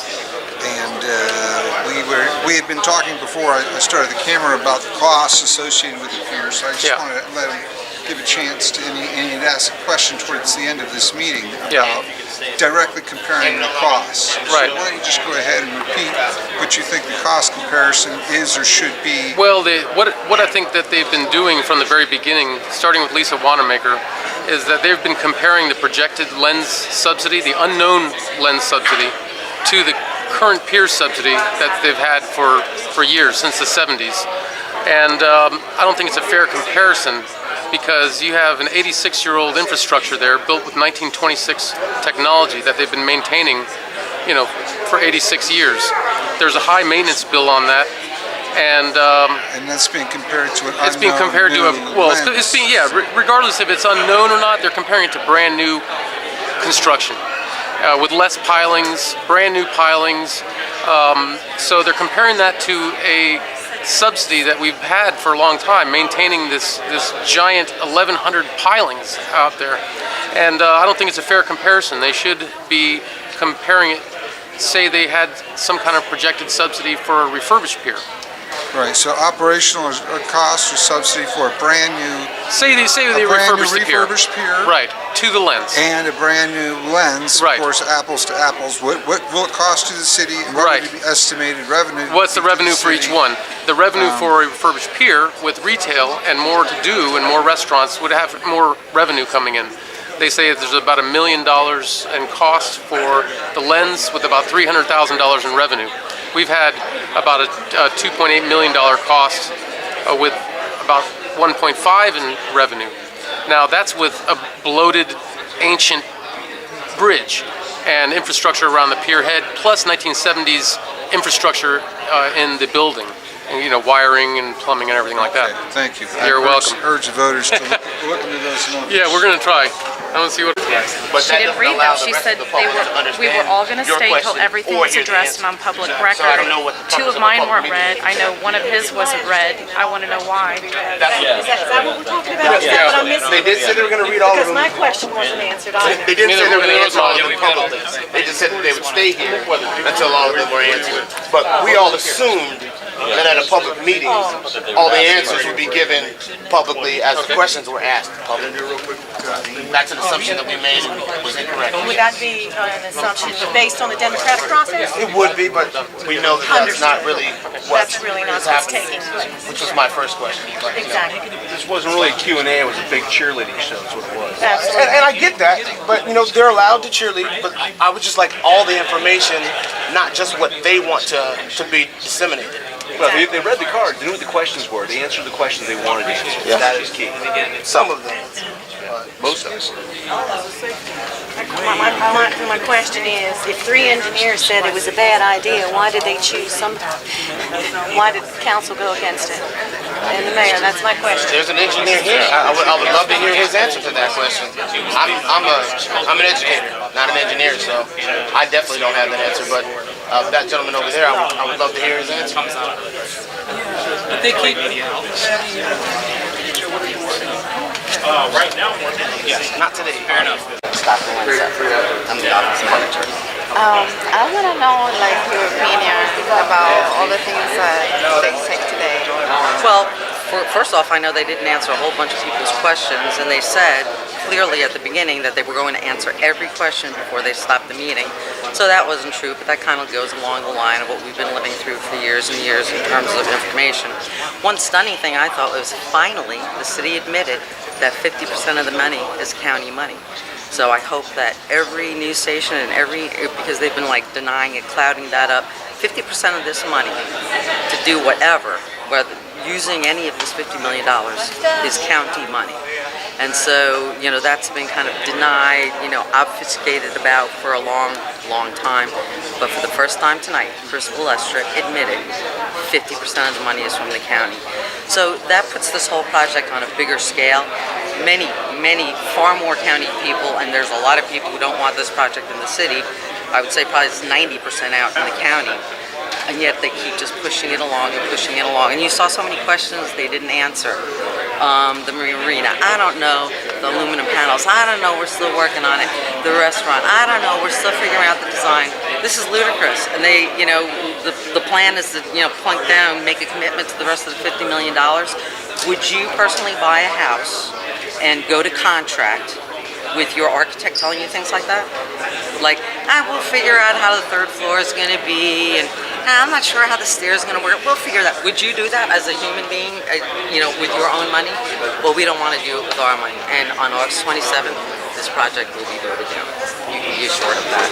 And this is just typical of what we've been hearing over and over and over again from the city. So many questions they couldn't answer because there is no answer. And by the way, I know for a fact, and if anyone backs it up, I'll give you the phone number of the regulator from the county. They will not get a county permit because the county, because of the Dade Broward and FEMA rules, it cannot be longer, it cannot be wider, it cannot be taller than the footprint of the pier as it stands now. The lens is wider, longer, and taller. They will not get a county permit. You notice they said, oh, well, now we're working on just a demolition permit because they can't get a permit for the lens. So they shouldn't spend 1 red cent more of our money because they can't get a permit. And I'll tell you right now, The Army Corps of Engineers, part of their permitting process involves public interest. In other words, that is actually part of the entire Army Corps permitting process, regulatory process, and they're not doing anything right now because they're waiting to see what this vote reveals. And of course, we know what this vote is going to reveal. And then the Army Corps will go away too, because they will know very clearly this is not in the public interest. So, I mean, there's just so many things you could talk about, but those are two biggies that, you know, people sat here gaming cards, not all of them got answered, and you were sitting here yourself. Did you get a whole lot of answers? You just got a lot more. We're working on it. And we've been doing that for years, and that's inappropriate to consider a major capital project like this. Not to mention that we should have voted in the first place because the waterfront charter amendment protection language, which exists in our city for, I think, since early 1900s, they found a loophole in that. And by the way, the Columbia restaurant, that should also be voted on as well. Anything on our waterfront by the waterfront charter amendment protection language guaranteed us a vote, and they're finding every loophole they can in that, and that's not right, and they're not going to win. So maintain it flexible. Again, the Bayway is a bridge. Try to make it as Whether it's convenient for pyramid, all whatever sorts of it is, activities, there's as a much lot as more possible. going That's- on. that's the than key. simply 'Cause you don't know what- bridge. you don't know The what way you wanna signed do the in 20 project years, is- and you make it flexible. The way they're signed off by the city. Make it be there in Wait, signed off The way designed. Okay, well, they approved The the way, numbers. The wave architects had told me that the city signed off on their plan to build the wave for 54 million. So the city, or I should say the jury, didn't select the wave. I know So they didn't select it, I but don't I'm know. saying I don't know the relevance. The architects There was said the people I've spoken to. there was a third-party consultant, Oxley Associates, that did a comparative study of the three final alternatives. So that may have been the number. I don't know if that was the Well, final number. they broke it down. They said basically demolish the pier and the existing causeway and building a new 90-foot wide bridge and then building the wave building at the end came to 54 million. So how is that possible, but not refurbishing the existing pier to modernize it and under 70 million? I don't know. I just told you, city engineering has estimated the refurbishment of the inverted pyramid at about $74 million, again, without competitive bidding. So Right. you can talk about 54 million all day long, but that was a competitive So it's an submittal internal city number, basically. versus a $37 million lens budget, which is validated by Skanska, again, third-party construction manager. So the more you develop a project, the numbers get refined. No different than the 87 million that you quote. Again, you got to be very careful throwing around numbers like that. 87 million includes a $10 million or $12 million demolition cost. We know that that's not going to be the demolition cost. So again, But still, the papers are still repeating that number. The city still repeats that number. Ed Montanari just recently said it was $80 million on Channel 8. And he's possibly going to be the chair of the new 808-228 Alliance. Nick, God bless you. You're being argumentative. I'm telling you what I've heard. I'm talking about the numbers. city. I'm not talking about my opinion on someone These are else's city numbers that on the city someone else's puts out. comments. I'm talking about the city of St. Pete. Okay, well, Ed Ask me a Montanari, question about the city of St. Pete. well, I've heard the number from the mayor saying, Ask me a question. Just ask me the question. okay, Stop saying about do you I heard think- this from this. That do you doesn't think- fly. Tell me what your question Do you is. think that the pier can be refurbished under $50 million? I don't know. We have not bid out the project. That being said, city engineering, through a valid analysis of an existing, and this has been touted from many different sources, the Archer Western study, Yeah. took that study, deconstructed it, reconstructed it, and came up with a number larger than what they submitted of But I'm about supposed 50, to about trust that 59. number from the city? Why hasn't it been bid out? do you trust the Archer Western number? Well, that was done by an architect that I trust. Answer my question. Why do you trust the Archer Western number? What's the 59 million you're Why do talking you about? trust? Why do you trust the Archer Western number, which was valid for 30 days, and it was the entire rebuilding was a 3-page, 4-page document. Yeah. All right. So you're very familiar with Why- the why- work why that's do I- gone into. So tell me trying to why answer. do you trust that number? Why do I trust the numbers from Archer Western? Because it was done by an architect that I trust, and No, who worked with Archer Western, who came out to visit the pier, and they looked at ways of cost-effectively refurbishing the pier. I'm not an engineer. I'm not an architect either. That's interesting, but I'm not buying it. I'll tell you why. Why not? Because Archer Western submitted a 30-day proposal. Yeah. The architect you're referencing took those numbers. I don't know that were they working together? It's all that is smoke and mirrors, Nick. You know it. No, I don't think it's smoke and mirrors at all. Actually, I think it was submitted to the city, and they took a year to respond to us. They didn't respond within the 30 days. And why didn't they respond to us? Archer Western did come out to the pier. They're the second largest bridge contractor in the country. Why did you guys ignore that? Well, it's a great question. Tom, That's great. what we No, no. wanna know. I'm not trying. Look. You want to know? You want to? You want to know? Everybody wants to know. Let me know when it's my Number turn one. to talk. Okay, I will, but I haven't spoken yet, and sir, let me shake your hand, because I appreciate you being here and taking I'm the heat. No, happy to- seriously. I'm happy. I wouldn't want to I'll be in take your the heat. position No, right I now. know. And I'm not, But you had Chris. I'm not. years. No, no. I've known Nick for a long time, Well, and that's again, okay. I'm not here to argue, but Just to know me. I'm pretty big on facts, just like you all are. So Right. we, Well, I you know, understand. let's Well, why talk did you, straight. why did the mayor and the city council dismiss the engineers that said it wasn't safe? What engineers that said There was 3 engineers that were presented. that said it? presented- That said the said pier the- wasn't safe? I The don't new get construction, what new construction. The lens the design. lens, I'm talking about. Uh, Why didn't city, because city council listened to the whole story, which includes, again, Skanska, USA, 125-year-old construction management company, unparalleled work, who says that this can be built. Not only they say it can be built, you need to talk to them. I'm not going to put words in their mouth, but they say it can be built for $37 million. I think we're done. So- You know, and No, the other but I thing- mean- no, seriously, I mean, for Hey, you guys this to is- stand here with cameras, seriously. Hey, yeah, the public. No, we're done. This meeting's over. People want to know this. You said you would stay, you said you would stay. Well, we're here to talk about the lens. There are questions that are written down in the green cards that haven't been answered. I mean, there was plenty of questions that were So written. can we, if you don't want to deal with the Q&A, can No, you just I mean, at least go through those questions? Hold on a second. Ask me a question, but again, 30% of the cards in there are duplicates. So ask me a question. No. Ask me a question. I'm here to hear the questions that other people here have asked and hear your answers to them. So what was said at the beginning of the meeting was you two would stay till all the questions are answered. I'm here to hear the questions and all the answers to those questions as Councilwoman said it was going to happen at the beginning of the meeting. No, actually, that's what I it. said, if you have question, ask it. Anyone that I has. talked about my card not being answered. You said So it would be I answered can't be privy afterwards. to the answers to other Well, people's questions? You got me, yeah. No, we're good, we're good. But you didn't get her. So- I didn't get mine answered. Well, all right, take a minute.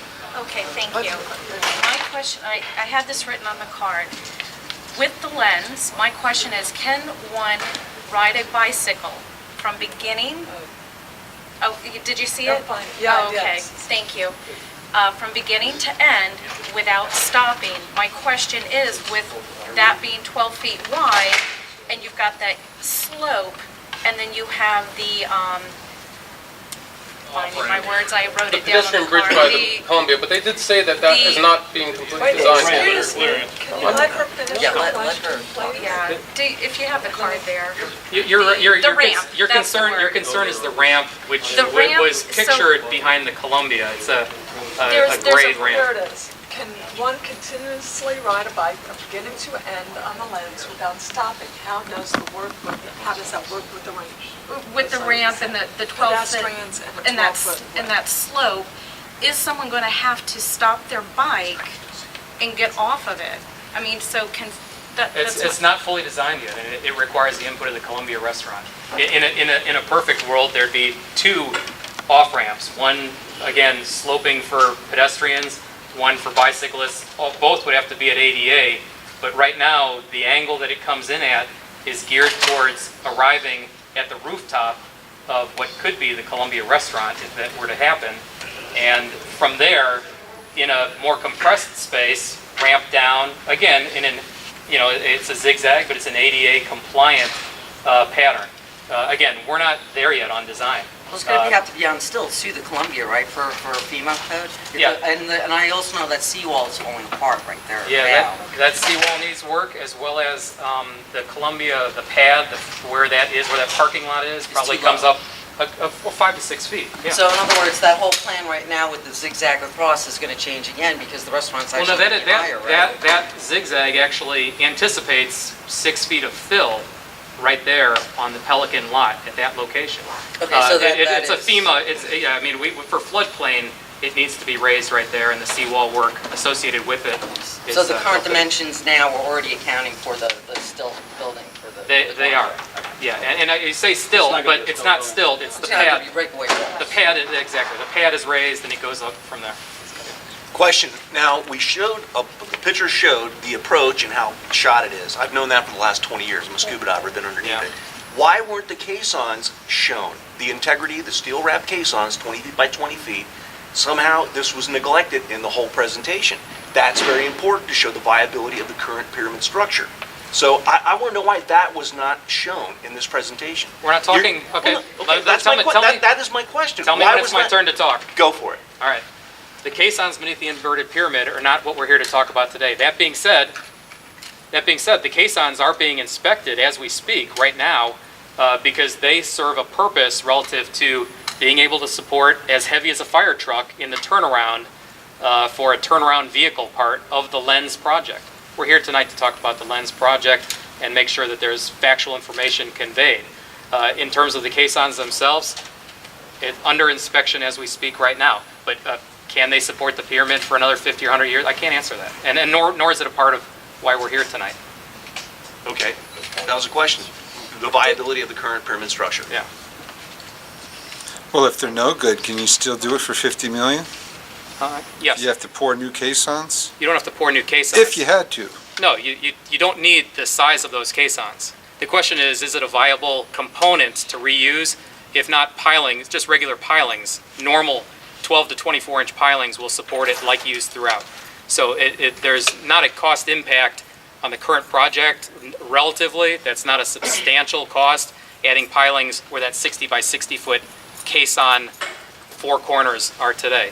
But if they can hold, again, the physical weight dedicated to the lens, not the inverted pyramid, if they can hold that, then it would make sense to recycle those, assuming it hits that minimum 50 year to 75 year lifespan threshold. So, but again, that's still being reviewed right now. Could you explain when the funding language and mechanism specifically changed from refurbishment to replacement and how that happened? Sure, absolutely. The I don't want to get the dates wrong, but so I'll approximate. But the initial interlocal agreement with the county and the TIF, again, TIF funding mechanism has been in place for a long time. It's really the interlocal agreement between the city and county that guides what happens with those TIF funds. And it, again, is widely noted by Nick here.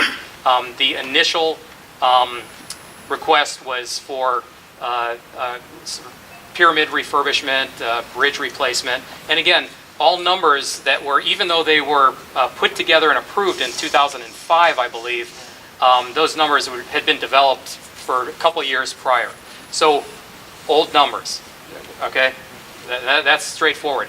Now, over time, and again, with both mayoral direction and council approval, over the next 8 years, there were amendments to that interlocal agreement with the county. How did those amendments happen? Was it through a council vote? Yes, the council agrees to that, but more importantly, the county agrees to it. It's a joint. We are partners with the county.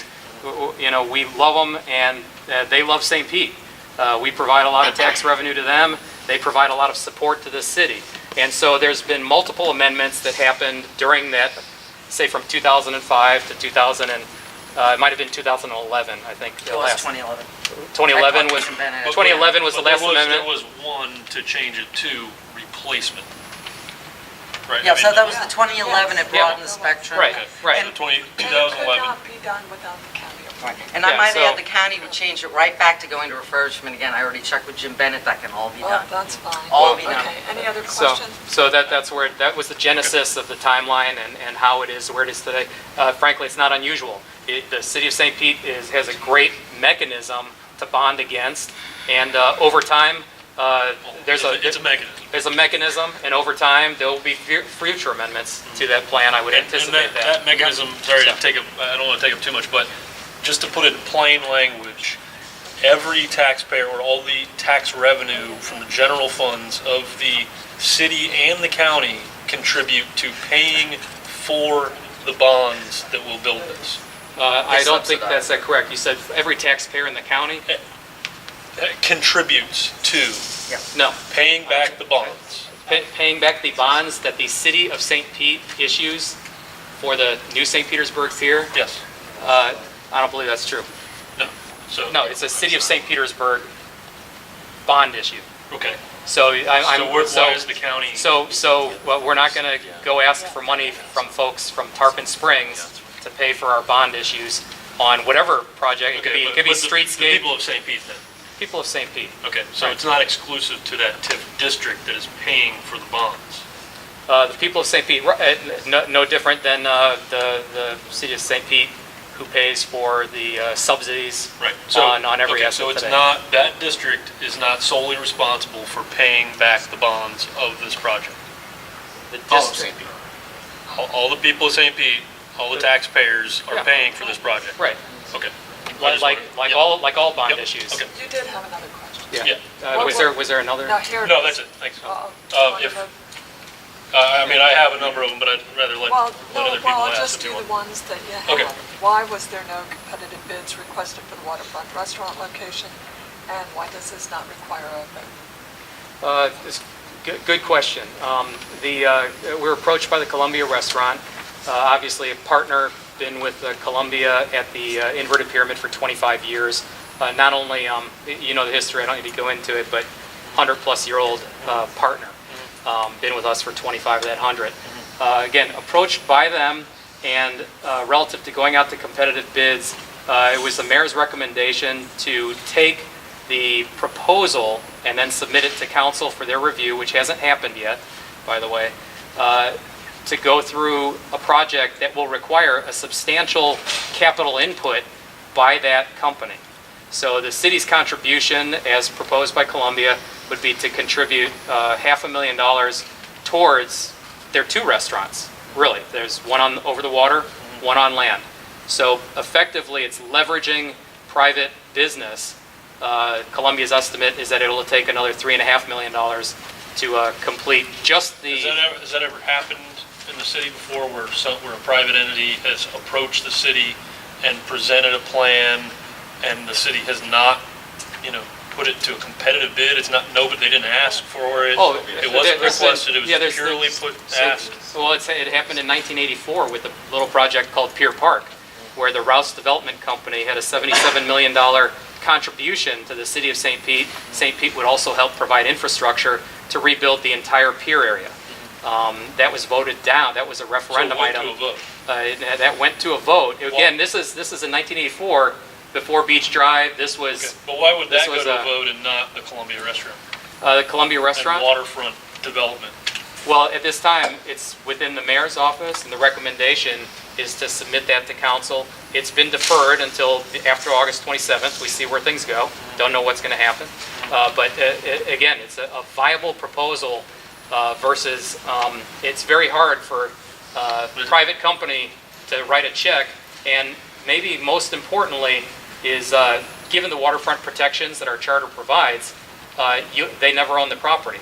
They effectively pay to build the property, and they have to lease it, and it's only good for 10 years. But no other company They would go- has been asked to provide a competitive bid for that same That's it. Wait, space? let me finish on this. So they actually have. As soon as we received the Columbia proposal, we then put it out for a 30-day bid notice, and nobody submitted for that. A So 30-day bid notice? yes, which is not.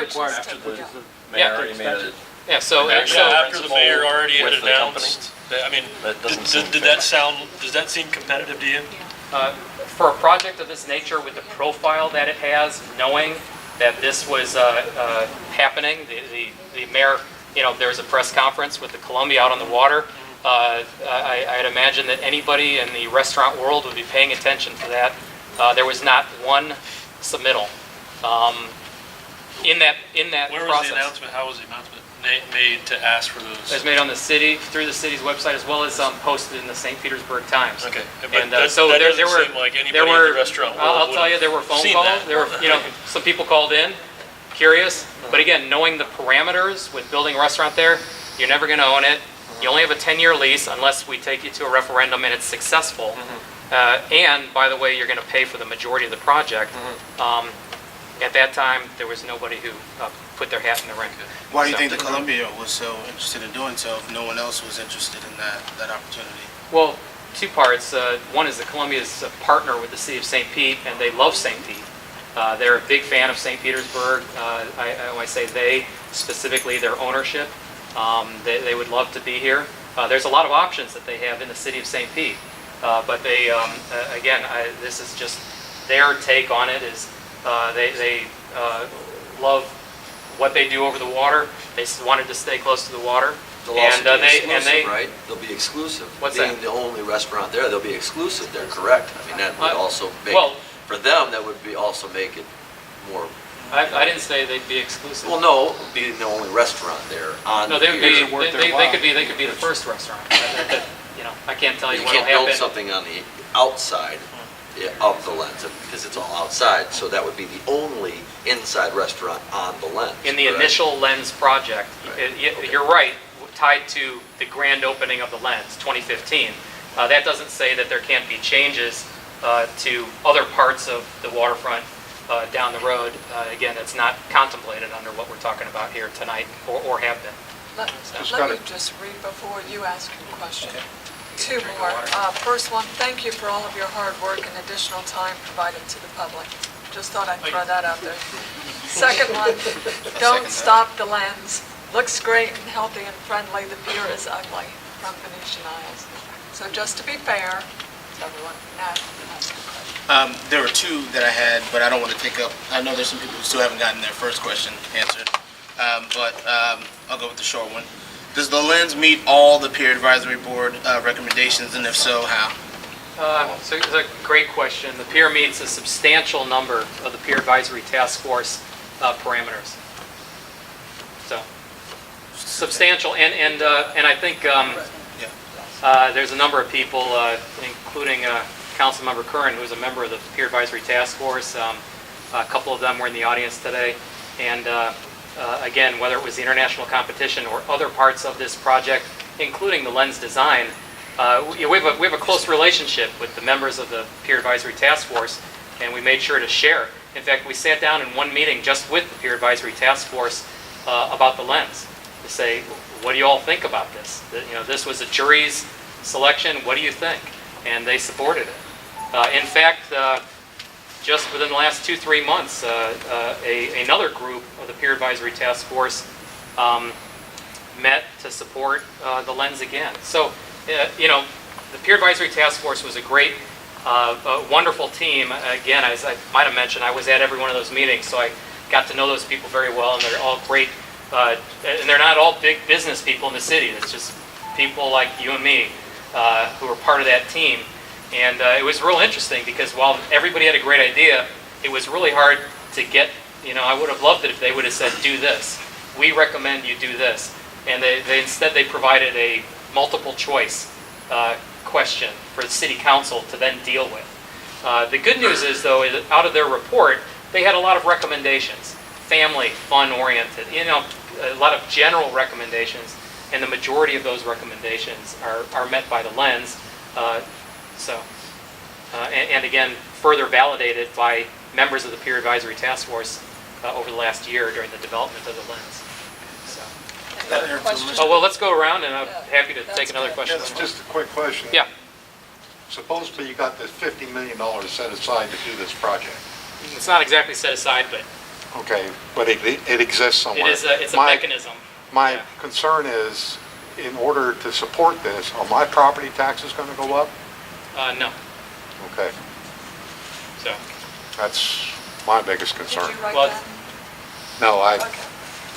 yeah, and again, Well, they might go up someday. It might, whether or not the lens is built, it's Whether- not exactly relevant. Well, I they mean, could go I up. don't want them to go up because of the lens. If my taxes are There's going no to go... 50 million sitting around for the lens. They're going to borrow that money to build it. well, Well, That- then That's right, there's something but about the let TIF. me back up. It's tax increment financing, it's the moniker for TIF, but, again, from when the inverted pyramid, which really we all know and love, I mean, I taught my kids how to fish out there, as that subsidy increased rather dramatically over the last 15 years, your taxes didn't go up. The council, after, I forget if it was 20 or 25 years, just did the first millage increase in a substantial amount of time.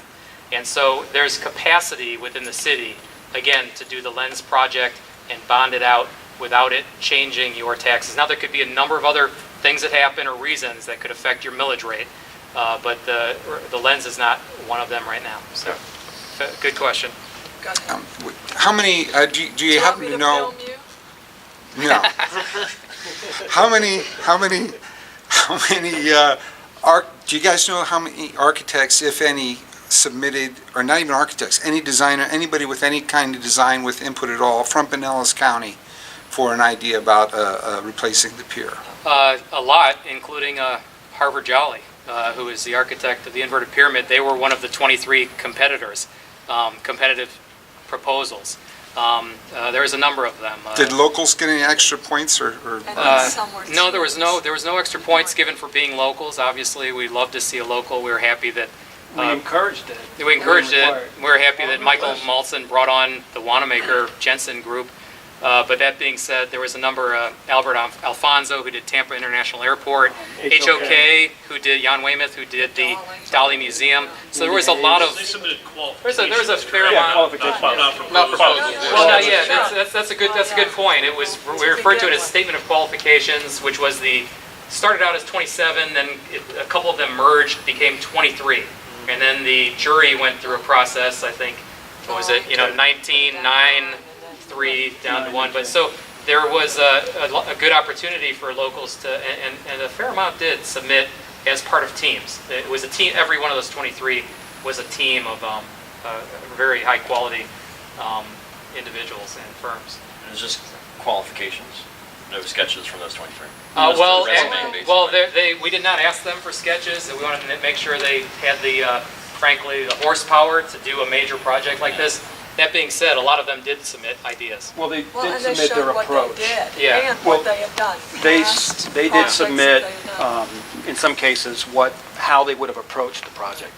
But they didn't submit, nor did the city ask for actual concepts. One architect cut, canals through the 21-acre upland area, almost a la Venice, as part of as just an idea, as part of their statement of qualifications submittal. So some of them threw out some really pretty fascinating ideas, but the focus was, the team. So. I do have one that I read. We'll go. Question, was the concept by Karen's Engineering Group ever looked at? I've seen the renderings for it. It basically is for refurbishment. Great ideas. The public never saw it. It was just, it's out there. I know the gentleman. I know his firm. I know his qualifications. He's the utmost expert in building structures in a marine environment. And I just want to know why that was never presented to the public. I think if people saw it, they would fall in love with it. It takes the existing pier, refurbishes it, makes it modernized. I want to know why no one here in this room has ever seen that. Is that what you have? What's that? No, this is something else. This is the Archer Western design. Was it submitted as part of the competition? I believe so. Okay. Yes. There were renderings, complete renderings. I recall there being, I'm not sure if it was Karen's or who, but there was one of the submissions dealt with kind of a refurbishment of the existing pier. That was considered along with, and at that point it was qualifications. And in the qualifications, I believe they said that they would look at the existing pier. That was submitted to the jury. They evaluated it along with all the other 23. I'm not saying, can't speak for the jury, but it didn't make the cut to the next 9. But nor did, the other, 17, 16 or whatever. Right. So a lot of those submissions of qualifications, unless somebody specifically asked to see it, it wasn't broadcasted. It was just those other 9 that they continued along the process. Gotcha. All right. You and then let's wrap it up. Why does the northeast corner rendering not show the diagonal support beams or kickers? Weren't these renderings just updated July 3rd? The northeast corner. Well, let's go take a look at it. On the back side of it, there's a big, long... Let's go take a look at it. These are the updated, 9 updated renderings. I think there were 23 initially. Now we're getting some work done.